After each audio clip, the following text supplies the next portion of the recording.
Jueves 13 de mayo de 2021. Tres mensajes del Evangelio de hoy, tomado del Evangelio de San Juan, capítulo 16, versículos del 16 al 20. En aquel tiempo dijo Jesús a sus discípulos: Dentro de poco ya no me veréis, pero dentro de otro poco me volveréis a ver. Comentaron entonces algunos discípulos: ¿Qué significa eso de dentro de poco ya no me veréis, pero dentro de otro poco me volveréis a ver? Y eso de me voy al Padre. Y se preguntaban: ¿qué significa ese poco? No entendemos lo que dice.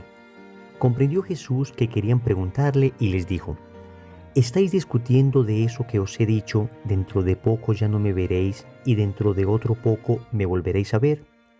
En verdad os digo, vosotros lloraréis y os lamentaréis, mientras el mundo estará alegre. Vosotros estaréis tristes, pero vuestra tristeza se convertirá en alegría. Palabra del Señor. Gloria a ti, Señor Jesús. 13 de mayo. Conmemoramos la primera aparición de la Santísima Virgen María a tres humildes pastorcitos en la cova de Iría, en Portugal, Fátima. Hace 104 años, Nuestra Señora se aparece a unos sencillos niños pastorcitos a dar un mensaje que transformaría el siglo XX y que hoy es más actual que nunca.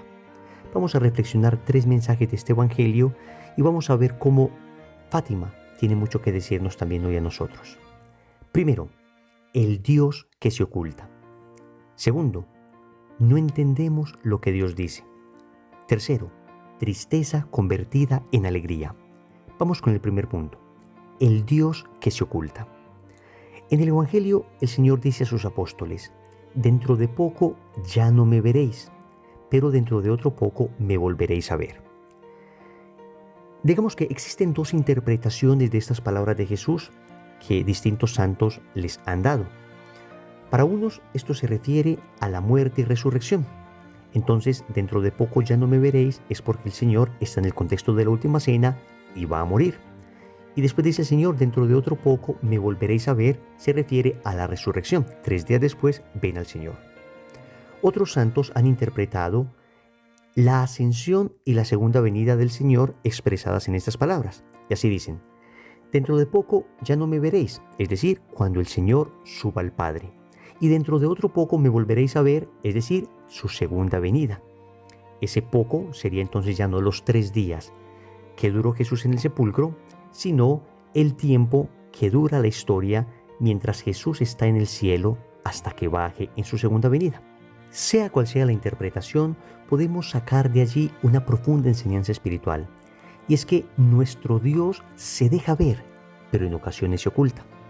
Nuestro Dios se deja oír, pero en ocasiones calla. Esto es lo que en teología espiritual algunos han llamado los consuelos y los desiertos espirituales. Los consuelos serían entonces aquellos momentos donde Dios se deja ver. Dios se hace oír con claridad. Todos hemos tenido esos momentos en nuestra vida espiritual. Momentos de mucho regocijo, momentos de una fuerte presencia de Dios, momentos donde incluso sensiblemente hemos experimentado la devoción. Sentimos que lo más bello que nos pudo haber pasado es estar con Dios. Fue ese proceso de conversión que inundó nuestro corazón de gozo, que nos llenó de una paz incontenible. Pero también hemos tenido momentos de desierto espiritual, donde Dios pareciera que se oculta, donde Dios pareciera callar. Y son aquellos momentos donde preguntamos a Dios y no sentimos que nos responda a la velocidad que quisiéramos, donde ya no experimentamos esa devoción sensible y sin embargo sabemos que Dios sigue allí. El momento expresado por Jesús en la cruz cuando dijo: Dios mío, ¿por qué me has abandonado?, de alguna manera refleja la situación de nuestra alma cuando nos encontramos en desiertos espirituales. Entonces es importante entenderlo. Nuestro Dios en ocasiones se oculta. No significa que no siga ahí, no significa que no esté ahí. De hecho, cuando Jesús dice: Dios mío, ¿por qué me has abandonado?, inmediatamente después va a decir: Padre, en tus manos encomiendo mi espíritu. ¿Cómo le va a hablar a alguien que ya no está allí? Lo que pasa es que sentimos de alguna manera nosotros, de forma subjetiva, que Dios no está. Lo primero que te quiero aclarar es que Dios siempre está. Y siempre está a nuestro lado, aunque muchas veces parezca ocultarse, aunque muchas veces no lo experimentemos. Eso es importante entenderlo, porque Dios nos permite estos desiertos espirituales, ya que el amor crece por presencia y por ausencia. El amor crece por presencia porque qué lindo es estar con el ser amado, qué bello es experimentar su ternura, qué hermoso es sentirme amado de una manera sensible. Pero el amor también crece por ausencia, porque cuando parece que el amado no está, ¿qué falta me hace? Cuando pareciera que se ha callado, cuánto extraño su voz. Cuando pareciera que se oculta, entonces qué deseo tan grande tengo de verle. Así crece nuestra fe, así crece nuestra humildad, así crece nuestra paciencia, así crece nuestra confianza, porque sabemos que Dios pareciera ocultarse cuando en realidad lo que está haciendo es ensanchando nuestra capacidad de esperar, nuestra capacidad de tener paciencia, nuestra capacidad de amar. Y siempre al final el Señor vuelve a revelarse. Entonces nuestro Dios se deja ver, pero también se oculta. Se deja oír, pero también calla. Sea lo que sea que estemos viviendo a nivel espiritual, mantengámonos firmes, porque también es importante entender que necesitamos purificar nuestro amor. Si Dios solamente se dejara ver, se dejara oír, tuviésemos consuelos espirituales de manera permanente, fácilmente nos engañaríamos a nosotros creyendo que amamos a Dios cuando en realidad lo que amamos son los consuelos que Dios nos da. En cambio, cuando Dios pareciera ocultarse, lo que Dios está preguntándonos es, ¿me amas a mí o amas lo que te doy? Teresa de Ávila lo decía, hay gente que ama más a los consuelos de Dios que al Dios de los consuelos. Segundo, no entendemos lo que Dios dice. Los apóstoles le dicen al Señor, ¿qué significa ese poco? No entendemos lo que dice. El Señor está terminando su ministerio público, 3 años con ellos, y los apóstoles le dicen, no entendemos lo que dice.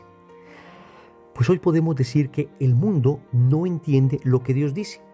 Vamos a ver, en un proceso comunicativo, además de muchos otros elementos, existen 3 que quisiera resaltar hoy. El emisor, el mensaje y el receptor. Y aplicando esto a nuestra comunicación con Dios, vemos con claridad que Dios es el emisor. El Evangelio es su mensaje y nosotros somos los receptores. ¿Por qué entonces no entendemos lo que Dios nos dice? ¿Por qué no comprendemos lo que el emisor nos dice? ¿Por qué no entendemos ese bello mensaje? Lo primero que debemos decir es que no es un problema del emisor. Dios habla y habla con claridad. Tampoco es un problema del mensaje, porque el mensaje está perfectamente dado para nosotros. No nos cabe duda que es un problema del receptor, es decir, un problema de nosotros. Y es que puede estar sucediendo una de estas dos cosas. Puede ser que nosotros, como receptores del mensaje, nos hayamos alejado tanto del emisor, es decir, nos hayamos alejado tanto de Dios, que no alcanzamos a oír su mensaje. ¿A qué nos referimos con esto? Al pecado. ¿Quién se aleja de Dios? ¿Quién peca? Por consiguiente, no entendemos lo que Dios nos dice en nuestra vida cotidiana, porque como vivimos lejos de Él, como vivimos en el mundo del pecado, como hemos renunciado a su amor, entonces, aunque el mensaje es claro y quien nos lo dice quiere que llegue hasta nosotros, finalmente nosotros por estar lejos en el pecado no lo escuchamos, no lo entendemos con claridad. Tal vez un balbuceo lejano, tal vez creemos que escuchamos levemente algo que Dios nos trata de decir, pero ¿cuánta gente me ha dicho, es que yo no sé lo que Dios quiere de mí, es que no escucho a Dios? O también puede ser que hablemos un distinto lenguaje. Puede ser que efectivamente estemos tratando de estar convertidos, tratando de estar cerca de Dios, mi problema no sea estar lejos de Él, porque trato de vivir en estado de gracia, pero me falta entender su lenguaje porque no hablo el mismo lenguaje de Dios. Y acá nos referimos a la falta de discernimiento. Conozco personas muy buenas, personas muy devotas, personas que aman mucho a Dios y sin embargo tienen serios problemas de discernimiento por mala formación o por haber recibido un concepto equivocado. Recuerdo nada más que esta semana estaba hablando con una chica que es bastante espiritual y sin embargo me decía que ella tuvo un proceso de purificación de su fe que la llevó a una fuerte crisis. Un tío suyo había caído enfermo de cáncer. Ella oró con mucha fe para que su tío se sanara y sin embargo su tío se murió. Ella me cuenta que esto significó una crisis muy fuerte para ella, no porque dejara de creer en Dios, sino que ella ahora lo ve como una purificación que recibió en su fe. Porque ella creía que tener fe es creer que Dios va a hacer lo que uno quiere, cuando en realidad tener fe es saber que Dios puede hacer lo que uno quiere si Él quiere. Es decir, aunque nosotros sabemos que Dios lo puede todo, cuando le pedimos algo a Dios siempre lo sometemos a su voluntad, porque nosotros no sabemos si conviene aquello que estamos pidiendo. Entonces, hablando con esa chica, me decía que en realidad ella pedía de manera egoísta la sanación de su tío porque ella quería que el tío estuviera más tiempo con ellos y sin embargo ella no había pensado mucho en su eterna salvación. Ella no sabía, por ejemplo, si este era el mejor momento para que él se encontrara con Dios, si era el momento donde más virtuoso estaba, si era el momento donde tal vez estaba en riesgo de perderse eternamente y Dios decidió llevárselo antes de que se perdiera. Vemos las cosas de una manera muy miope, vemos las cosas de una manera bastante humana. Tal vez cuando estemos en el cielo, muchas de estas cosas que no entendimos aquí en la tierra, allá estarán claramente reveladas. Allá las entenderemos, allá comprenderemos por qué Dios hizo esto o hizo aquello, o por qué Dios dejó de hacer esto o dejó de hacer aquello. Acercarnos a Dios por una parte, para poder escuchar más claramente su mensaje, y hablar el mismo lenguaje de Dios, es decir, aquello que nos enseña la palabra y sacarnos todas esas ideas equivocadas que nos hemos ido formando con el tiempo. Y uno de los mensajes que Nuestra Señora dio en Fátima hace ya poco más de un siglo fue precisamente ese llamado a la conversión, llamado a dejar el pecado, para poder escuchar a Dios con mayor claridad, para poder entender lo que Dios nos quiere decir. Y para ello nos invitó a orar el rosario todos los días y a hacer mortificación. Nos invitó a cambiar de vida, nos invitó a un verdadero proceso de conversión. Y ese mensaje hoy es más vigente que entonces. Hoy necesitamos más rosario, más mortificación y más conversión. Tercero, tristeza convertida en alegría.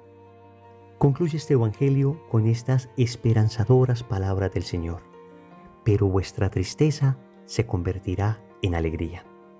Y es imposible no recordar esas bellas palabras del Salmo 30 en el versículo 12, donde el salmista dice al Señor: tú has cambiado mi duelo en una danza. Me quitaste el luto y me ceñiste de alegría.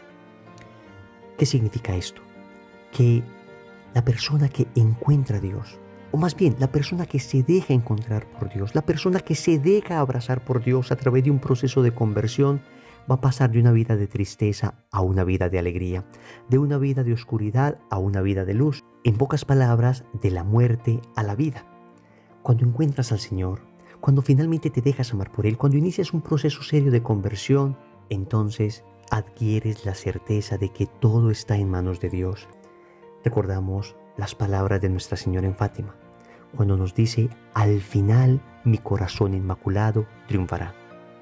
Es decir, que a pesar de todas las tristezas que podamos estar viviendo, que a pesar de cómo vemos el mundo que se precipita hacia un abismo, que a pesar de que todo pareciera ir de mal en peor, tenemos la certeza, que no solo una vana esperanza, no, la certeza de que al final su corazón inmaculado triunfará, que no es otra cosa distinta al triunfo del Sagrado Corazón, al cumplimiento de las profecías bíblicas. Recordemos entonces, primero, el Dios que se oculta. Segundo, no entendemos lo que Dios dice. Tercero, tristeza convertida en alegría. Compromiso. Recemos el rosario hoy con mucha devoción en honor a la Virgen de Fátima.